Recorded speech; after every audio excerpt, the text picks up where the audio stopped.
Qu'est-ce que la résurrection a signifié pour Christ?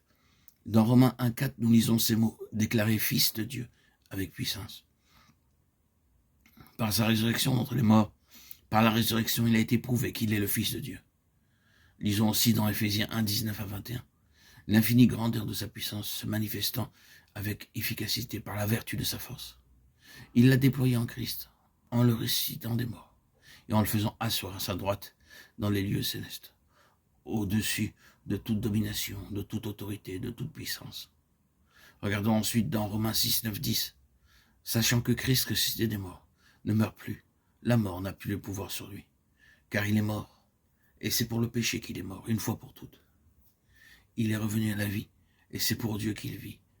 4 points précis ressortent de ces versets. Par sa résurrection, il a été démontré qu'il est le Fils de Dieu.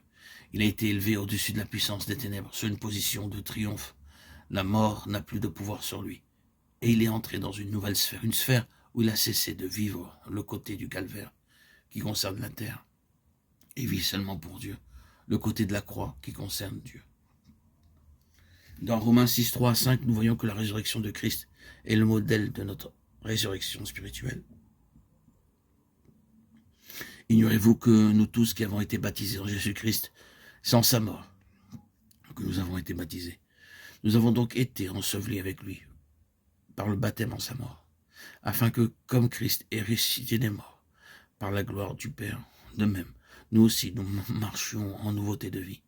En effet, si nous sommes devenus une même plante avec lui, par la conformité à sa mort, nous le serons aussi par la conformité à sa résurrection. Nous avons ici l'histoire entière. Comment allons-nous avoir part à la puissance de sa résurrection? Si nous devenons une même plante avec lui par la conformité à sa mort, ou en d'autres mots, si nous avons été amenés par le Saint-Esprit dans la connaissance vitale de sa croix. Sur ce verset,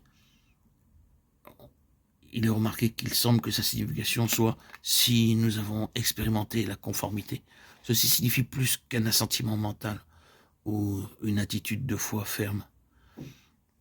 L'Écriture parle d'être planté vitalement dans sa mort, d'une assimilation de sa mort, d'une communion avec lui dans sa croix, d'une manière très réelle. Si nous avons eu part ainsi à la réalité de sa mort, l'union avec lui dans la vie suivra, nous pouvons en être parfaitement sûrs.